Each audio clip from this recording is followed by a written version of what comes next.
ministers present, representatives for various nations, esteemed participants of the Africa Energy Forum, distinguished delegates, ladies and gentlemen, good morning.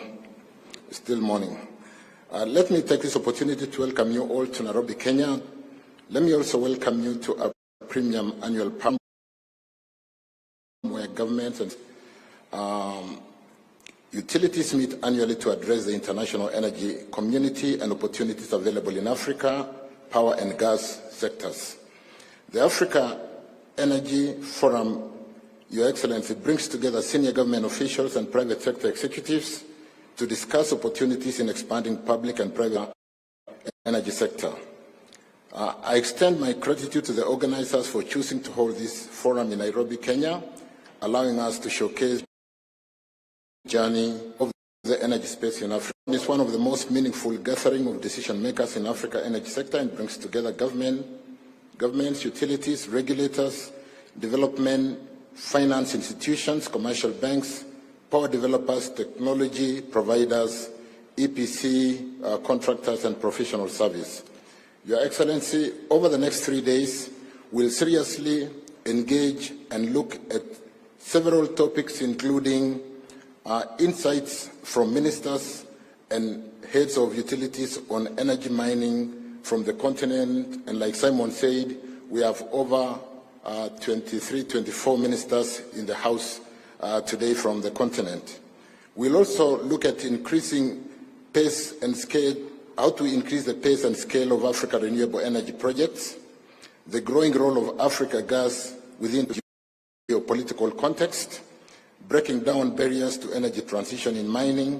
We look at capital flows and risk mitigation in today's market. We'll also be looking at financing an African energy transition in the challenge of today's climate change, and Africa path to becoming global green hydrogen powerhouse, building regional power markets, electricity trade between countries, and many other topics, Your Excellency. On the area of connectivity in Africa, we need to improve power generation and connectivity to our people. With 600 million people, some of the highlights, Your Excellency, in our continent not having access to electricity and an average of 180 kilowatt hour per capita use of electricity in our continent, we have a lot of work to do. On the energy mix, Africa has great potential in geothermal, solar, wind, and hydro generation.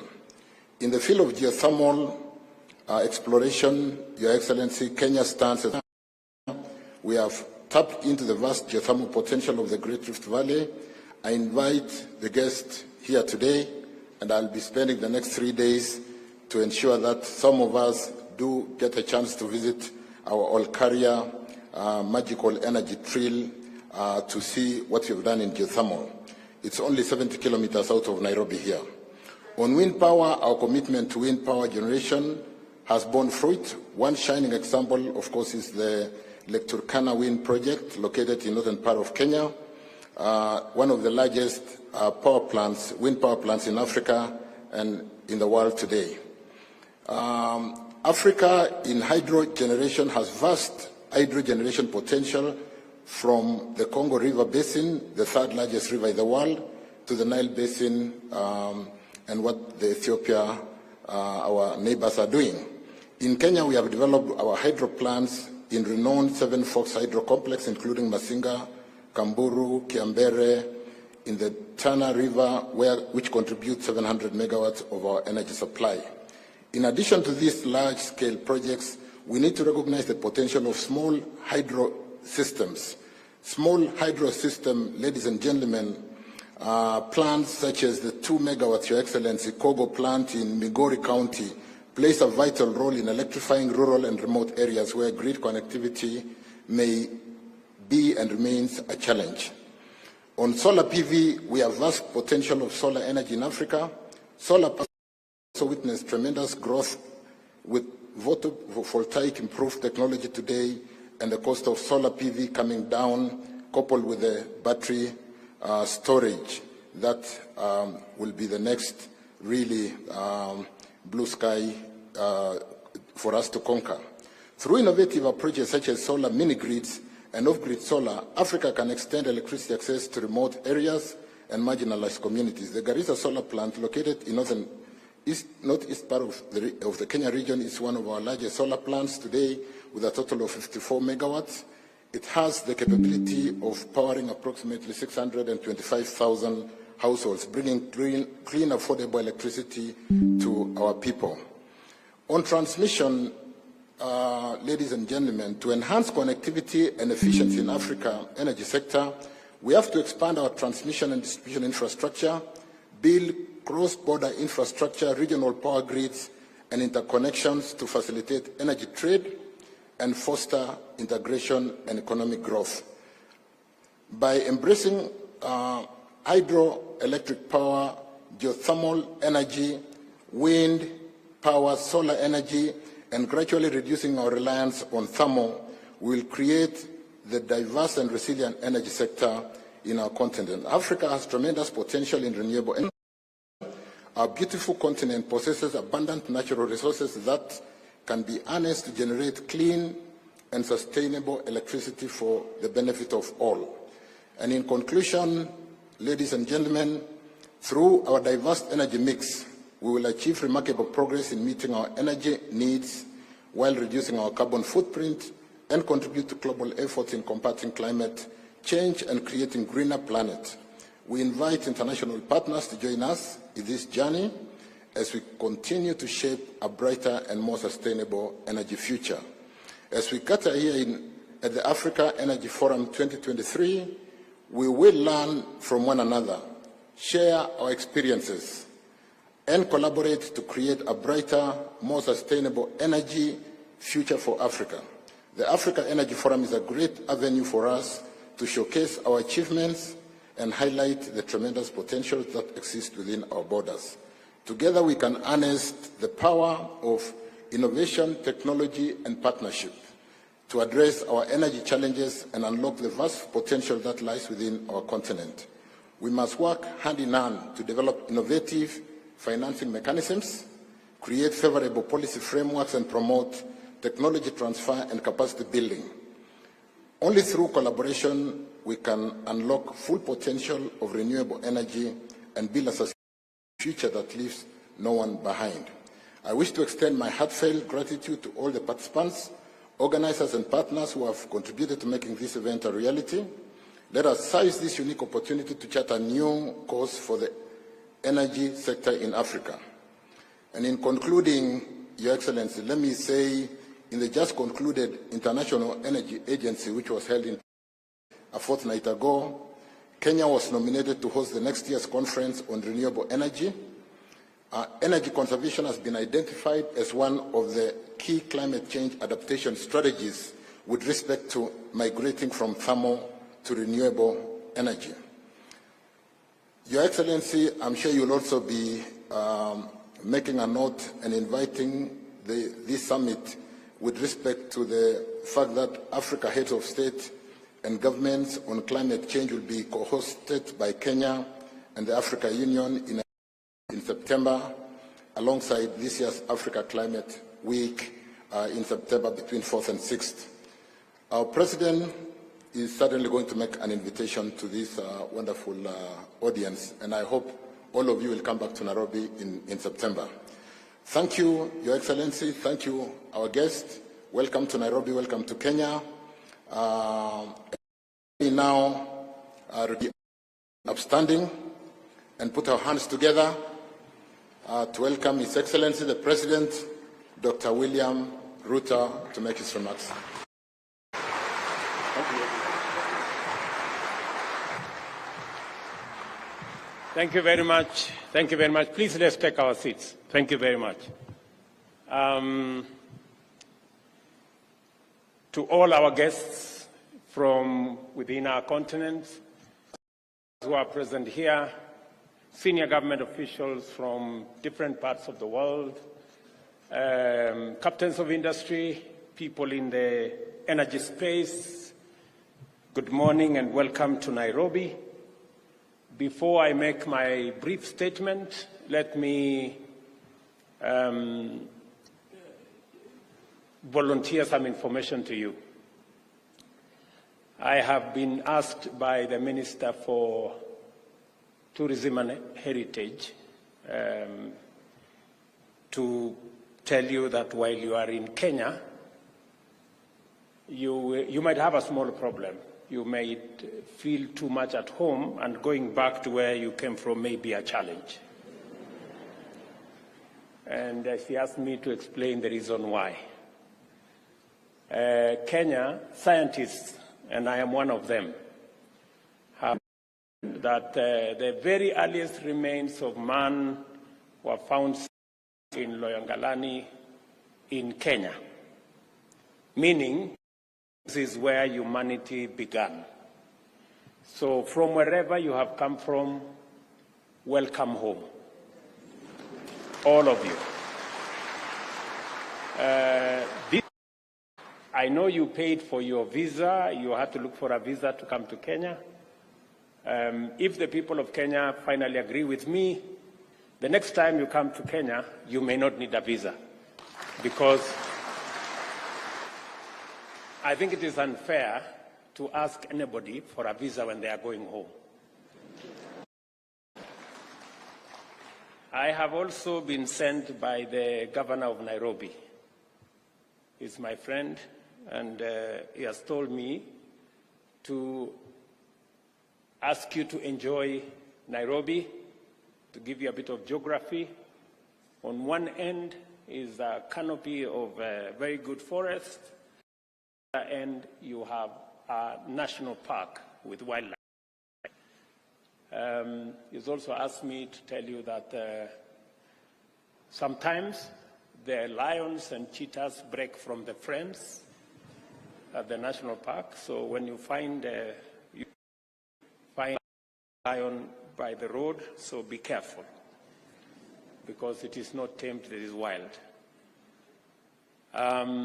Regardless of whether we like it or whether we acknowledge it or not, humanity today must confront not just a defining moment in the history of our existence, but also the fact that the unprecedented existential crisis of climate change has a lot to do with our relationship with energy. Energy makes human life safer, human activity more efficient, and society better. The different ways in which societies access and utilize energy describes the contours of human productivity and inequality, and also define our contribution to the worsening climate crisis. For these reasons, the world now has clarity on the right, as well as the wrong, way of sourcing energy. The question of whether we need energy at all shall never arise, because that is the mandatory fact of life. The matter of how we cater for our energy needs must therefore escalate us to the highest priority of humanity's urgent existential concerns, and must continuously occupy our thinking. In the discourse about energy and climate, it is impossible to be neutral or disinterested. We can be part of the problem and at the same time contribute to its solution in various ways. For instance, Africa, with only 16.7% of the world population, has historically been the world's smallest contributor to the problem, cumulatively being less than 2.9% of greenhouse gas emissions. At the same time, Africa bears the disproportionate burden of adverse impacts of climate change, including weather phenomena, whose devastating consequences range from drought and starvation on one end to floods, landslides, and waterborne disease, as well as massive destruction of property, infrastructure, and livelihoods on a scale that is unprecedented.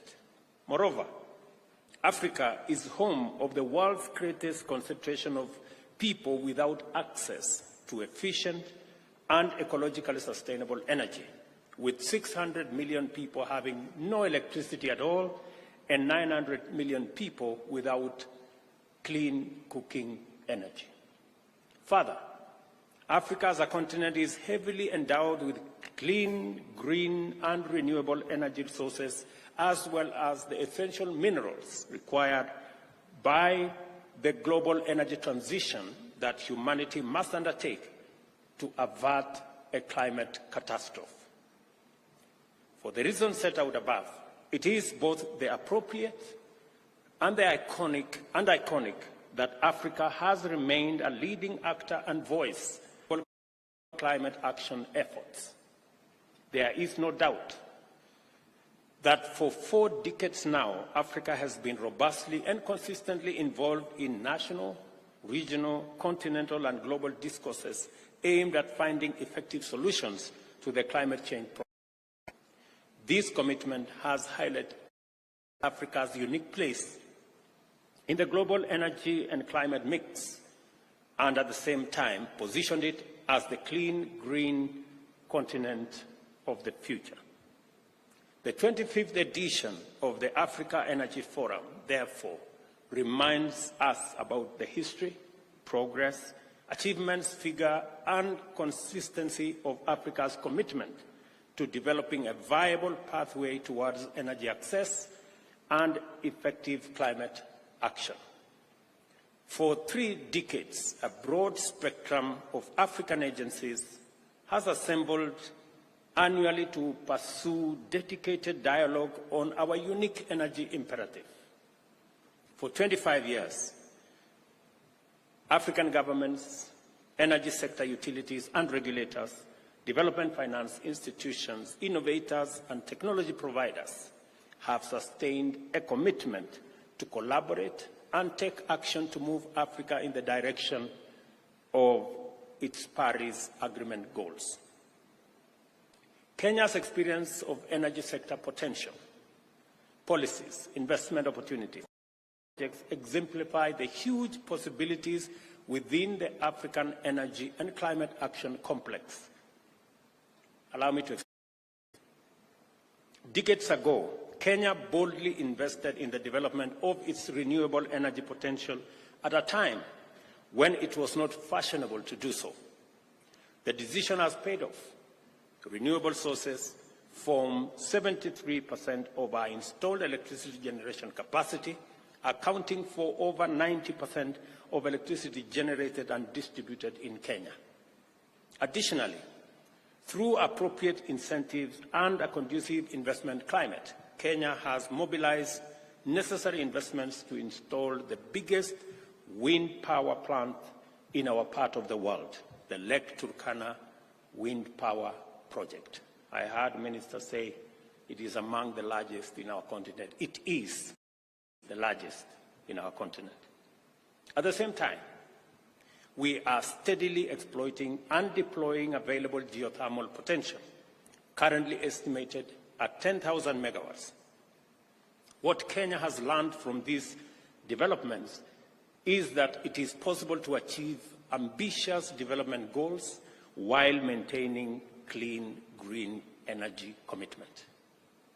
I think there is a proposal, or there is a perception that development and green energy is in conflict or cannot be on the same trajectory. If you had any doubt as to whether it is possible to pursue meaningful development with green energy, you need not look further. Kenya is a good example.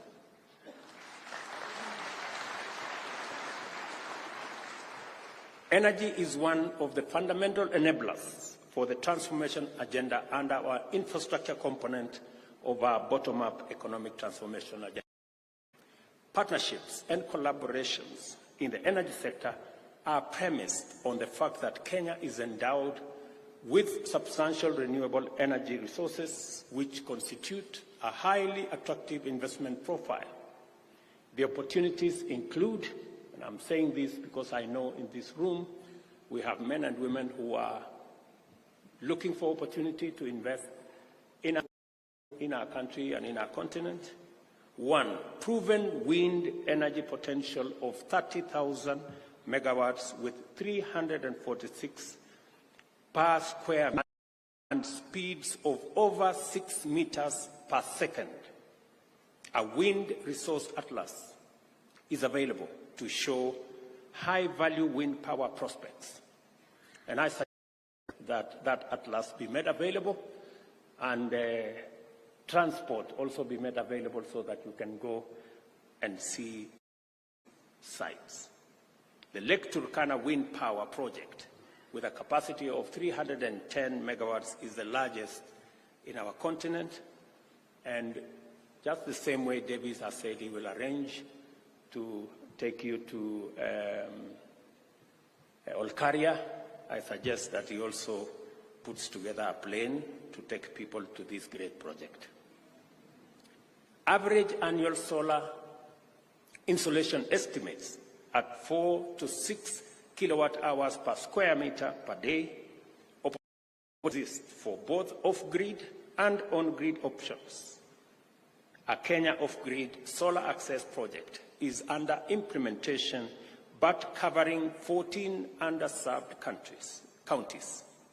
There is potential to expand the coverage to other needy counties, and we welcome investments and partners to work with us, either as investors on a public-private partnership framework, or indeed any other frameworks that can be negotiated. Number 3, tremendous geothermal energy potential currently estimated 10,000 megawatts, out of which less than 10% has been exploited. Kenya is already the largest global producer of geothermal power. 6,000 megawatts of both large and small hydroelectricity potential is also on the offer. 300 megawatts potential for cogeneration in the sugarcane factories in Western Kenya is also available. 20 to 131 megawatts of biogas potential using various feedstocks. A 2 megawatt biogas is already operational in Naivasha and is using flower waste from the flowers we are exporting globally. As already mentioned, renewable energy in Kenya currently accounts for 73% of installed power generation capacity. In terms of utilization, renewable energy accounts for 90% of the power generation dispatch. We are on course towards achieving our target of 100% clean energy in 8 years. Additionally, we have set a target to achieve 100% access to clean cooking by 2028. In fact, in our budget this year, we have done 2 things so that we can set ourselves on the trajectory to clean cooking. Number 1, we are reducing taxes, the 8% VAT on gas, cooking gas. Number 2, we are also extending, on the other hand, facilities that will make it possible to reduce our cylinders from about 2,000 shillings to between 300 and 500 shillings. Again, push the trajectory in cooking. With an installed electricity generation capacity of 3,002 megawatts, Kenya has made significant achievements in electricity access over the past 7 years. It raised connectivity from below 30% in 2013 to over 77% at the moment. This success was driven by a robust policy and regulatory framework that enabled both public and private investments in the power sector to profitably invest in access throughout the country. This is how Kenya became a global leader in renewable energy exploitation and is on track to meet or exceed its Paris Agreement pledge, leading the way for more equally or even better endowed African countries to invest in renewable energy production. I am saying on this because I know we have ministers from our continent in our midst, and welcome, honorable ministers. I am saying this so that nobody should have any doubt that it is possible for us to avoid burning our planet with fossil fuels. It is possible for us to exploit our renewable energy potential that is abundant in our continent, drive our development programs, develop our energy potential without necessarily putting our lives in danger as we are witnessing with climate change. Access to clean cooking is an important national policy priority and a fundamental component of our agenda. A bioenergy strategy has been formulated to guide the process towards universal access to modern cooking energy. In 2021, our energy compact on clean cooking was prepared and submitted at the high-level dialogue on energy, expressing Kenya's commitment to accelerate access to clean cooking. As part of implementing the compact, Kenya is launching an energy transition program where all public institutions shall shift away from biomass cooking gas fuel to cleaner and sustainable options.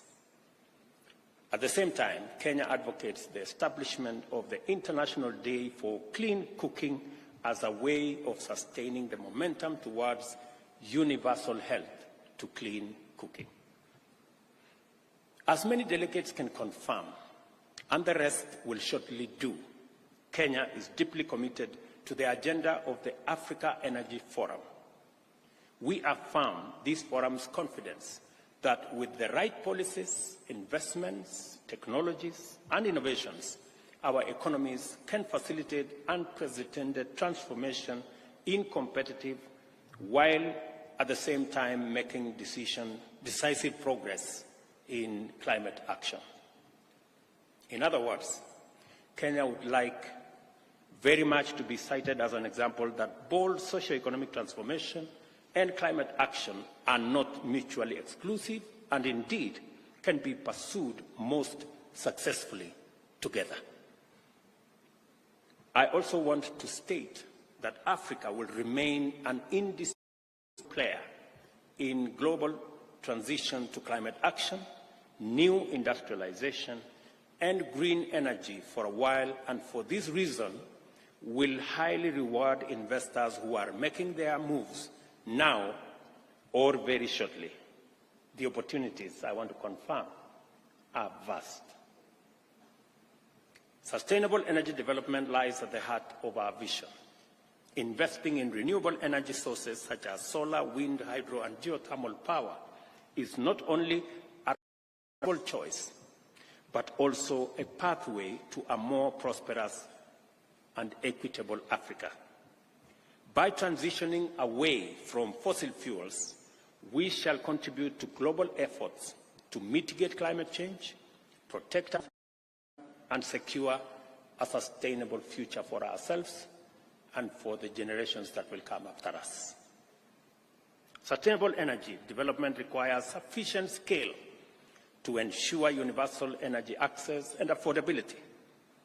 There exist more opportunities to bridge the energy access gap and ensure that both urban and rural areas, underserved communities, and marginalized groups have access to energy they need to thrive. This calls for inclusive energy policies, innovative financing mechanisms, and targeted policy interventions to reach those who need it most.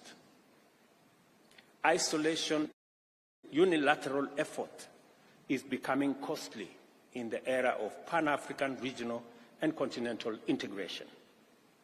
Regional energy cooperation and collaboration are of paramount importance.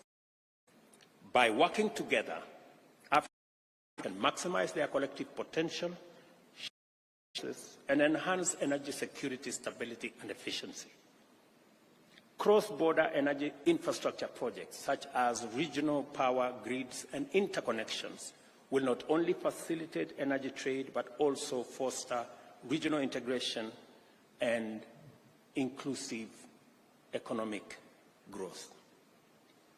This singular moment, when energy connectivity powers Pan-Africanism, while Pan-Africanism drives energy connectivity, is also our opportunity to strengthen partnerships and build a united, interconnected Africa. I say this because as policymakers, we have agreed and we have decided and we have set ourselves to achieve consolidation of our assets, our thoughts, and to make our development inclusive. It is the reason why we have 85%, close to 90% ratification of the Africa Continental Free Trade Area, because it is the instrument that will consolidate our synergize,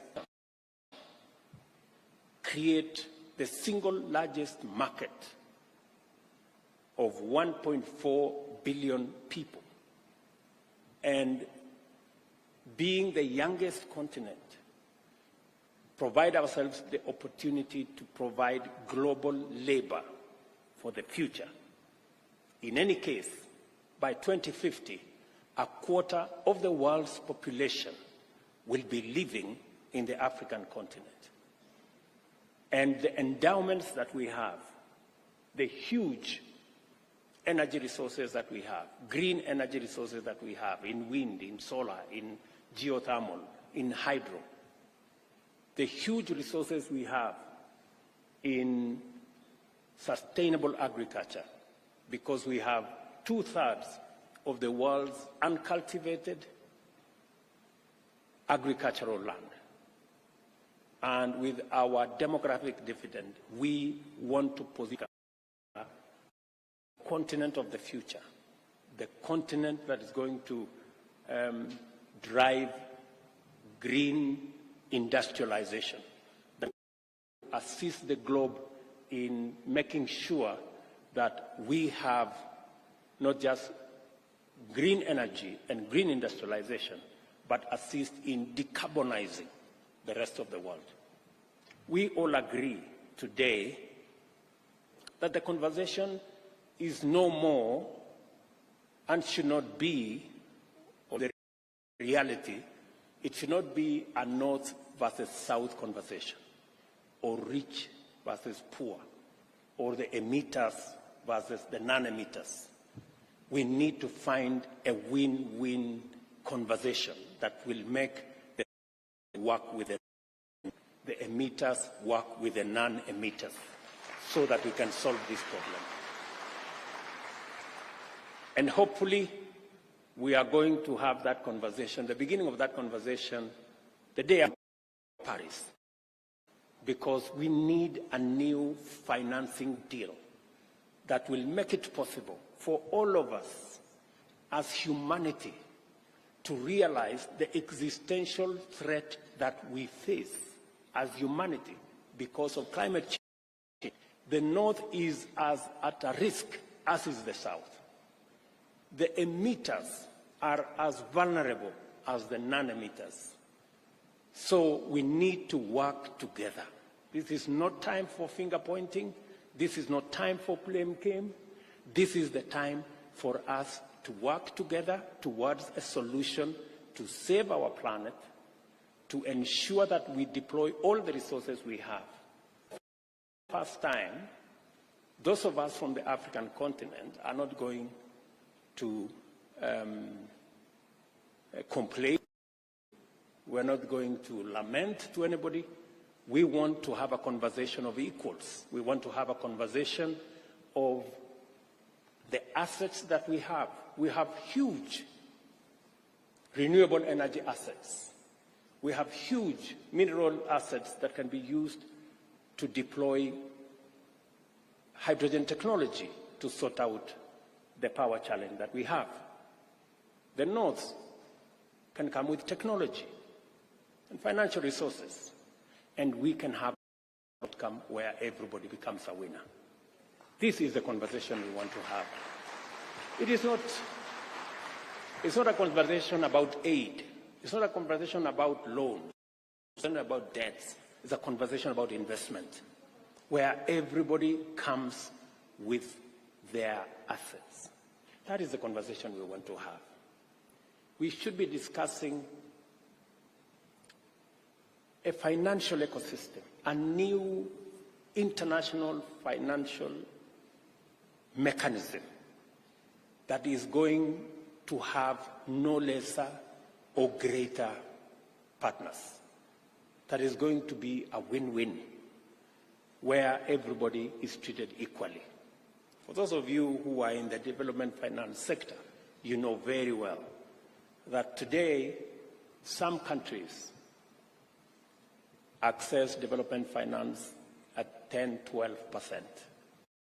Others access development finance at 1%, maybe 0.5%.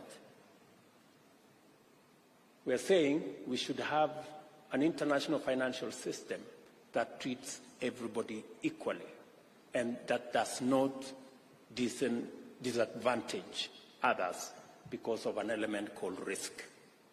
We must find a way of de-risking everybody and making development finance available to all of us equally. To ask for a fair international financial system is not to ask for too much. I think it's the fair thing to do. We do not want, it's an unfair system. And any perpetuation of an unfair system is unfair to everybody. And the good news is, for the first time, climate change, there is no developing or developed country. We are all in the same boat. However hard you try, you cannot have unilateral action at the corner. If this place is burning, you cannot have an air condition at your corner. It will not work. You will have to find a way of sorting out everybody if you have to sort yourself out. So I think the sooner we realize that, the better for all of us, and we can all come around one table and have one conversation that gives win-win for everybody. This is why Kenya is honored to host the 25th Africa Energy Forum, and why I am delighted to have this opportunity to engage with you.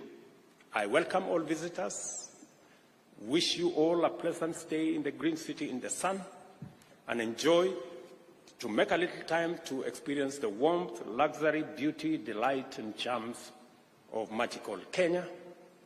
And as Minister Debbie said, I welcome all of you to the conversation of a lifetime between the 4th and the 6th of September, when, as leaders from this continent, we will be sitting down to consolidate our position so that we can contribute to solving the climate change paradox.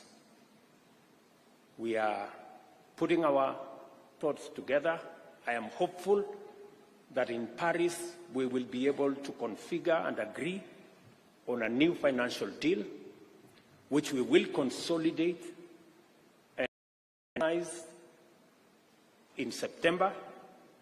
We can globalize in the UN General Assembly later this year, and we can finally sign off and conclude in COP28.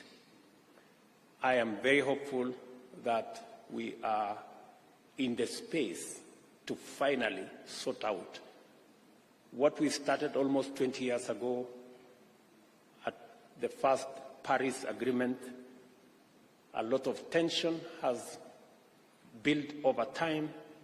Today, we need to go back to the principles that brought us together when we sat in Paris many years ago, and we need to finally bring this to a conclusion. We've been at it for far too long. And I'm saying for far too long because 20 years is a long time. And we have seen that it is possible to make long-lasting fundamental decisions without spending 20 years. Let me give you an example. The current World Bank and IMF were in a small city called Bretton Woods in a record couple of weeks. Today, it is 80 years old. It was agreed upon by 44 countries, I think, with about 700 delegates. When Germany was faced with a challenge, it took them one session to change their constitution and raise $110 billion for their defense.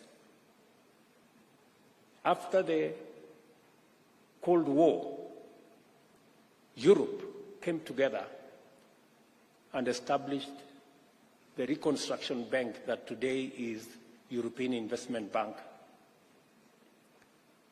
Within 6 months, it was ready, and within 18 months, it was doing the business for which it was set up. We have plenty of time between now and COP28 to agree on a new financing mechanism that is climate sensitive. It's been done in weeks. It's been done in months.